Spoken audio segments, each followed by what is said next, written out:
Hello and welcome to the Patty Pod, Season 2, Episode 5. We are coming to you from the living room. It is Monday evening, Labor Day, 2023, September 4th. I had a good Labor Day weekend. I hope you did as well. Found myself at the beach today in the baking heat.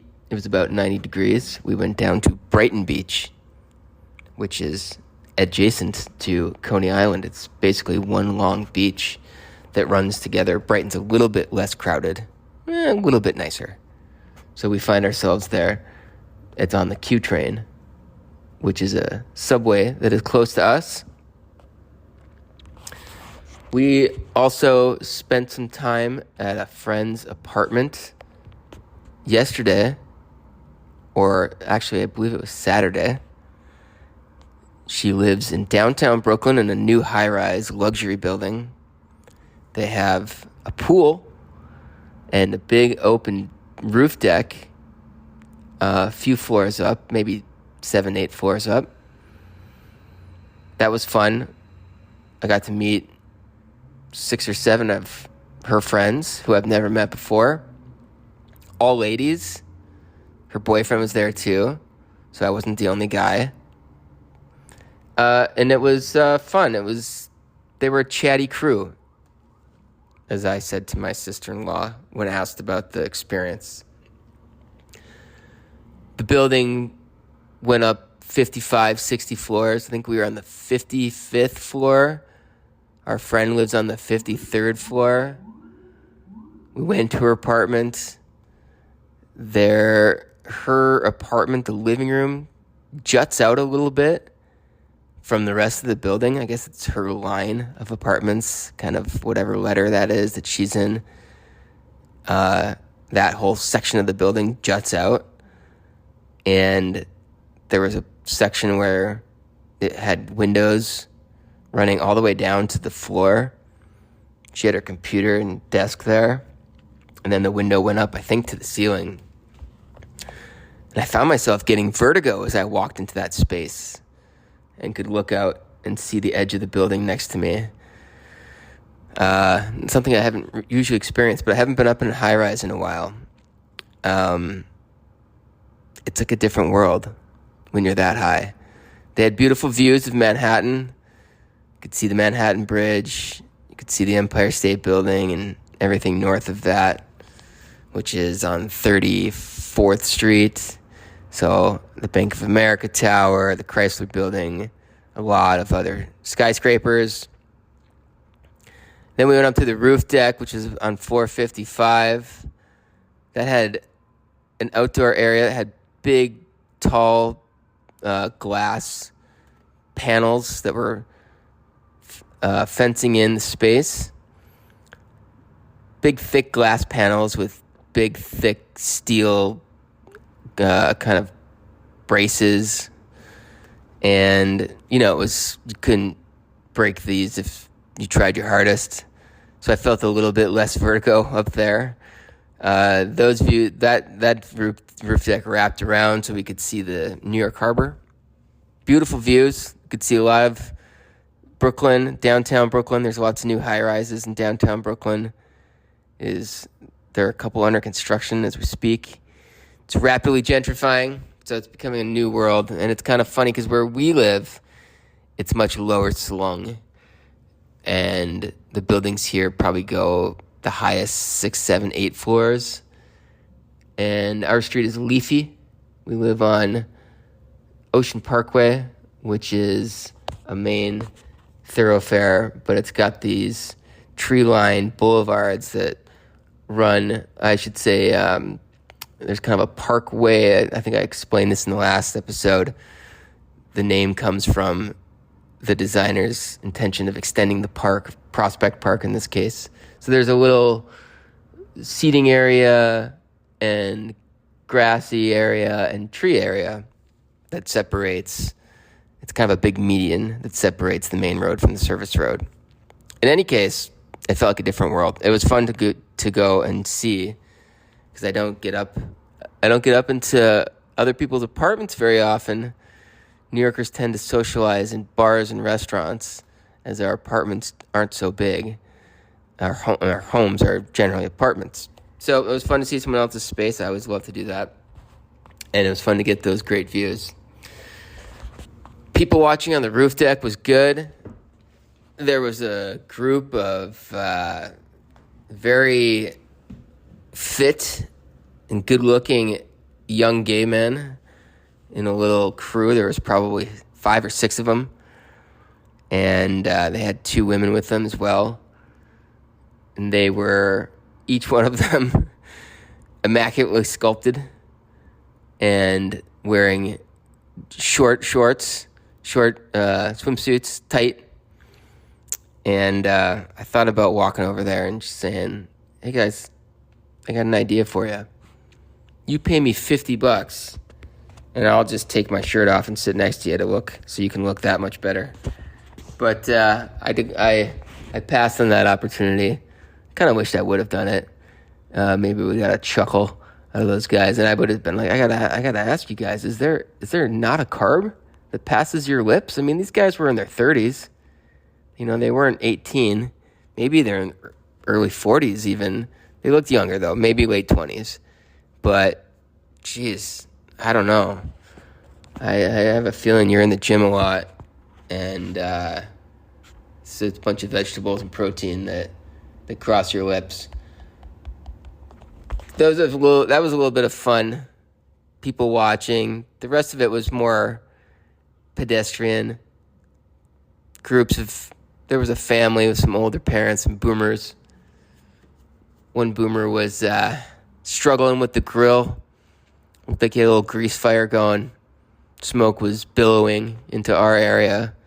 So we picked up and left. Sounded like there was a bit of a opportunity for conflict resolution happening over there at that side of the roof deck.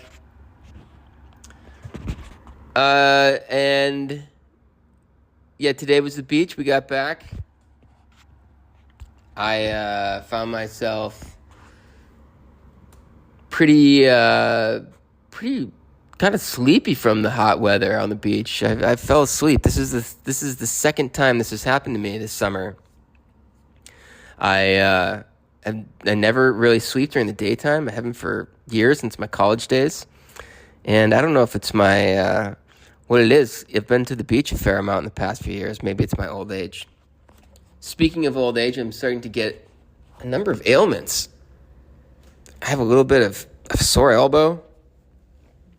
My neck is sore often when I wake up. Had a little lower back issues the last few years. I sprained my knee this year. I've been out of hockey for over 2 months now. I sprained my knee mid-June.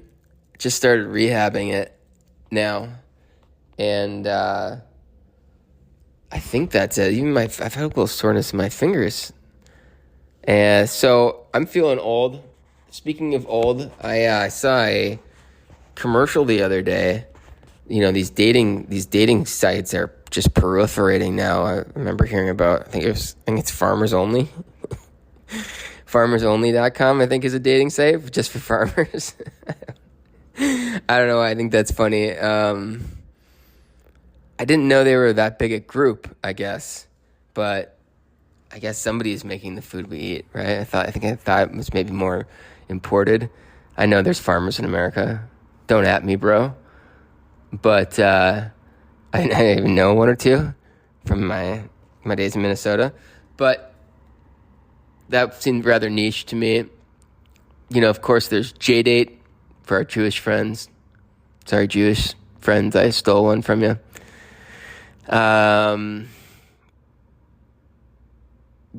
But, you know, there's other types of dating sites that are more, I guess, about the relationship type. I don't know. I know, obviously, there's gay dating sites and so on. But I saw an ad the other day for Our Time, which was senior dating. And I know seniors need to date. I'm not making fun of that. I just thought it was kind of funny because it's called Our Time. And since I've been experiencing so many ailments, I thought that should be a field that you have to fill out as you sign up for Our Time. arthritic hip, glaucoma, something like, just so the partner kind of knows what they're getting into. I think it's something they should think about. Maybe I'll contact their product managers. I'm sure that's what they want to hear from me about requiring ailment listing. Well, frankly, older people do talk about their ailments a lot. I know that's an old saw, but it's true. So it could also get people prepared for conversation. They could do some research before the first date. I mentioned I've been doing rehab on my knee. I don't like any kind of strength training. I'm having to do this kind of Pilates style thing where I use my own body weight as the resistance. I do not like doing it. One of the things is balance. I have to balance on one foot and hold it for a while. I'm just bad at it. That's why I don't like it. My keen insight in my later years as an adult brought me to the realization that I like things I'm good at. I don't like things I'm bad at. You guys can take that one to the bank as an insight for humanity, for the human condition. I don't like strength training. I'm not good at it. And I'm not good at balancing. So I've been having to do that. But I do have a great hack for anyone who doesn't like strength training. And if you're having to do some kind of a hold, in some weird position where you got to hold it for a certain amount of counting, just count fast. That's it. Kate doesn't like smaller towns much. She's not outdoorsy. And when we go back to Duluth, that's kind of an issue because that's a big part of living there. But she's excited for our next trip back because she's been reading in Real Simple that Duluth made some kind of smaller town food scene list. So she was asking me about these places. And, we've been trying to plan out our next visit. I think I threw a week out there, and we decided that'd be probably too long. And I said, yeah, I guess there's only so many times you can go to Bridgman's. And that story reminded me of a conversation I had at this pool party at our friend's apartment. There was a woman from LA, Kate's from LA, and I don't know if this woman's Jewish, but she was talking about some Jewish friends of hers from LA who moved to Minnesota. And we all kind of sort of guffawed and talked about how that must have been culture shock for them. Jewish people, I think, especially because they're kind of a community in LA, and there's not a huge community in Minnesota. And I was sort of imagining if Kate had to move to Minnesota when she was in high school, and it reminded me of this show that I watched, which was Stephen Fry's. I think it was called Stephen Fry's America, and he wrote a book about it first, and then he did a television show. So he takes a black London cab, ships it over to the United States. I think he starts in Maine, and he drives that cab through all 50 of the states and does a little kind of report on each one. So when he was about to come to Minnesota, he said it was like the end of the previous show, and he said, next week we travel to the frozen wastes of Minnesota. And I knew that wasn't a great start with that description. But then he met a Hmong woman. The Hmong are people from Laos.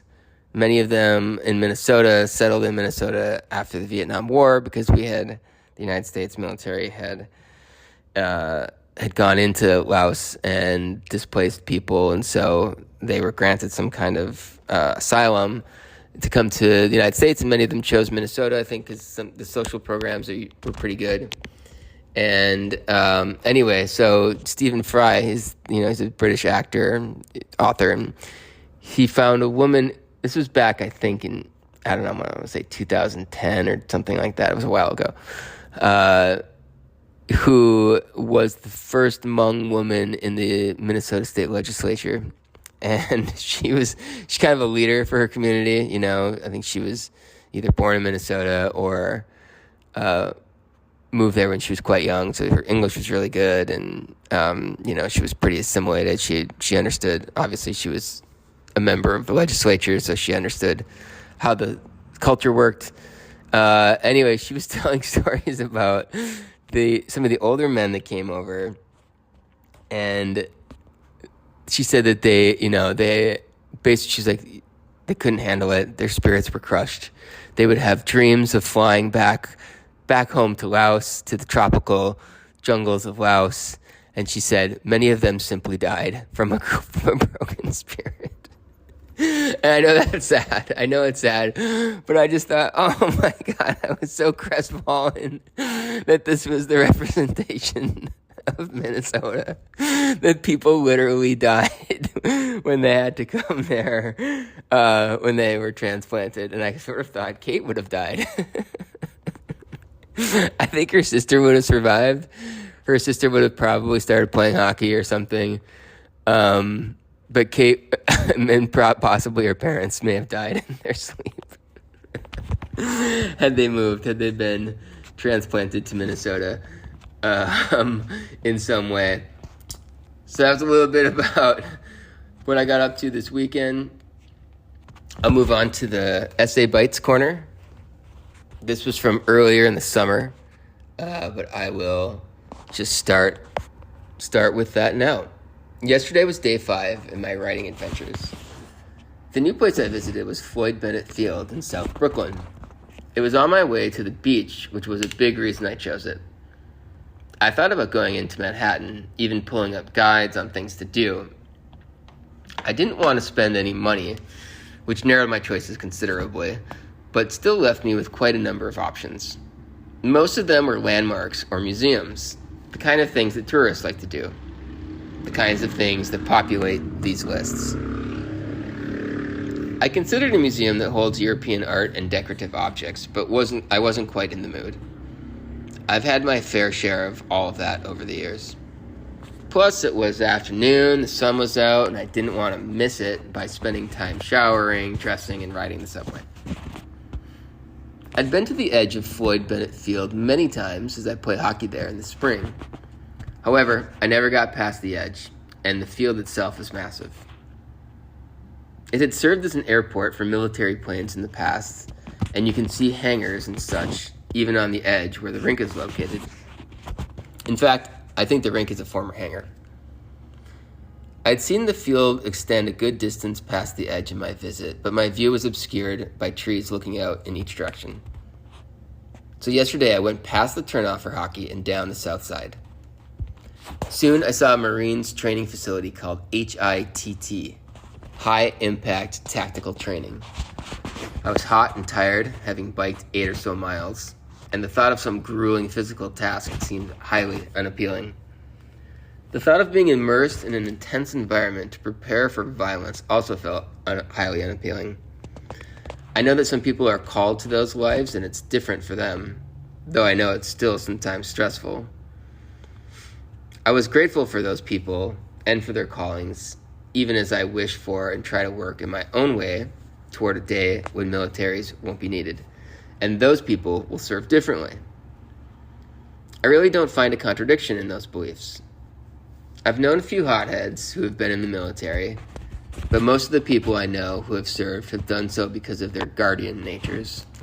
It's actually an expression of love for their neighbors and their nation.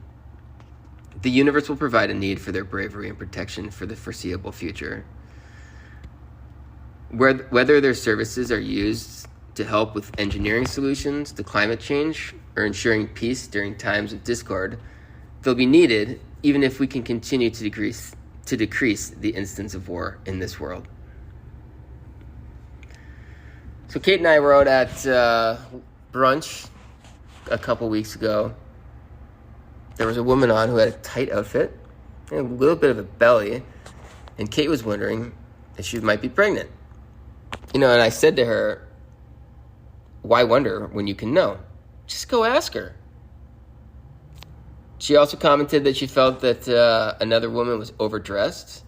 This woman was wearing high heels, and she had a kind of a fancy dress on. And I said, tell her. and then Kate she kept going, like, oh, her friend is dressed casually. And I said, Kate, why are you telling me? She's right there, and apparently she doesn't know any of this.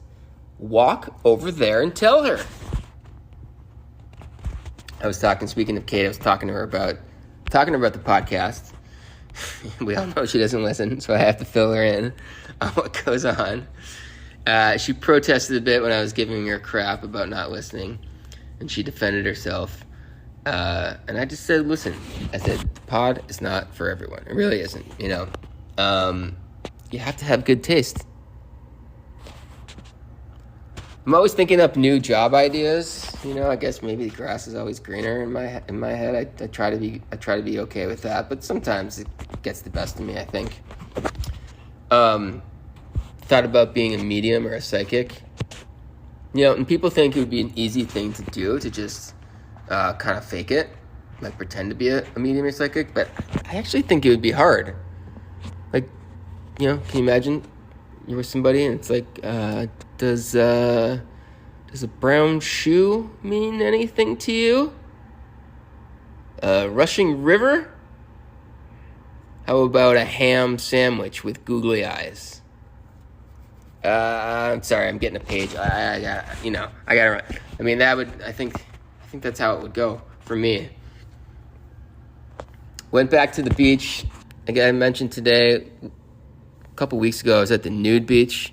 Today we're at the clothed beach. I mentioned that there's some deep laws of the nude beach. One of them is for every attractive topless woman, there's, I think I said 10 naked dudes. And I'm not, don't worry, I'm not denigrating the male body. I'm not one of those people that's like, men are ugly. Women's bodies are so beautiful. I think women's bodies are beautiful. I don't think men's are ugly. Come on. Okay? So don't at me. Don't at me on that one. If I have any gay men listening, don't at me. But I did see a couple. The whole time, she was fully bathing suited. And he was just schlong-tastic. I mean, he was prancing around, penis flopping here and there like a sausage at the meat counter, like a floppy trunk on a jogging elephant. He was more of a shower than a grower. He had a big wrench, as we say in the hockey world, and that probably had something to do with it. But he was just flopping around up there. She was in a bikini, but next to his exuberant nudity, it was almost as if she was wearing a snowmobile suit. Hey, if you like the pod, please rate and review. Somebody left me a nice review on Spotify. So whoever that was, thank you. I read it, and it really brightened my day. Totally made my day. So, yeah, if you guys like it, I am going to try to grow this thing. I'm going to try to grow this thing and make it a little push. I'm not sure exactly how I'm going to do that, but I'm starting to brainstorm some ideas. But one way we can help is you get a free podcast from your boy. So do me a favor, rate it and maybe write a little review. Not maybe, write a little review in your whatever platform you use. Pretty easy to do. Share it with some friends. Force your kids to listen to it. I'm not opposed to that. Maybe trick somebody into listening to it. Say your phone's broken and it can only play the Patty Pod on your 2-hour trip somewhere, and you get them like, I don't know, what is that? 2 episodes are an hour, so 4 episodes. That would be pretty sweet. Look at that math, huh? Yeah, I teach math. You got it. Yeah, whatever you can do. If you don't like the podcast, well, you can go straight to hell. Okay. It's good to remember. We'll take a little turn to the spiritual corner. I was thinking last week, I get really wrapped up in things in my own head sometimes. So I've been told. One thing that's been helpful for me is remembering that I've been wrong a bunch of times. And that if I've reached some conclusion that is a unsavory conclusion, I can remember, hey, this conclusion may just be wrong, inaccurate. I think we've all been there, right? So if you've decided that something is impossible or it's going to be necessarily bad, it's always been bad, it's just going to be bad because the nature of people or the nature of the world or the nature of men or the nature of women or the nature of living in the material world or whatever, you can always remember us humans make mistakes. Aha! And that's a good thing in these instances because we could be wrong. So I like that. It's a little flip on what seems to be a problem of our erroneous reasoning and critical thinking abilities, but actually knowing that we can be wrong can be really helpful. At least for me. And that's what this is, right? Hopefully I keep reiterating that. I'm not trying to preach, I'm just trying to share what's worked for me. Hopefully it'll help somebody else. I was at the Morgan Library a couple weeks ago. Shout out to Dave, my friend, who was visiting. He had mentioned wanting to see it. We didn't end up going, but I put it in my noggin. And I got up there. I had never been there before. It's a beautiful space. My man did not scrimp. That's J.P. Morgan, financier from the Gilded Age, who built the place. He didn't adopt a minimalist viewpoint on his living, or at least his library. I personally have not yet developed my personal philosophy on my home libraries or my studies. If exactly if I want to go, how I want to do it, what architectural styles I want to do. I'm going to have to do that later. It's sort of like vineyards. I haven't gotten around to my buying philosophy on vineyards or yachts yet. I will get there. I'll let you guys know when I've developed that. I know people are waiting for it. I think Reddit's got a thread on that. We'll get there. But I was reading, he had a gilded Bible. Big, beautiful Bible. It had all kinds of jewels and gilding and gold leaf and whatnot. And I'm reading about the origin of this Bible and some of the materials it's made from, and yada, yada, yada. And I see that it may have been made by Charlemagne's grandson, Charles the Bald. And I was like, come on, man. Really? Charles the Bald? That's this guy's name? I mean, there must have been thousands, if not hundreds of thousands, of notable Charleses throughout the course of European history. Some of those guys must have been bald. This dude gets Charles the Bald. I mean, come on. Did he have, did he not even have a ring of hair on the bottom? Is that why he got Charles the Bald? I just thought, this poor sucker goes down in history. Maybe Louis the Fat Ass. Is there someone else in European history that has that name? Gerald the Smelly. Come on. We got historians. Did my boy Charles wrong. Charles, I feel your pain, brother. It's not fair. Walking around Brighton Beach today, saw a guy with a t-shirt, at the back of which said, "Suck it." Kind of reminded me of a truck I saw when I was in Duluth, Minnesota, this summer, where a woman had a very large sticker on the back window of her truck, on the back, the cab, the back there, reading, "One crazy bitch." And I just thought for both of these individuals, hey, what a way to make friends. Just without really doing anything. Just moseying around with some messages out there. Good way to we all need friends, and these people are tending to that need. The Suck It Guy shirt had an asterisk where the U of suck would be. And I just thought, how odd. He's walking around telling people to suck it. At least everybody who's had the nerve to be positioned behind him at some point throughout the day. But he doesn't want to be vulgar about it. So he picked the shirt where they left out the U and they have the asterisk instead. I thought that is one considerate, antisocial man who likes to crudely yell at strangers with the back of his t-shirt. That's it for this week. I hope everyone's well. Peace and love.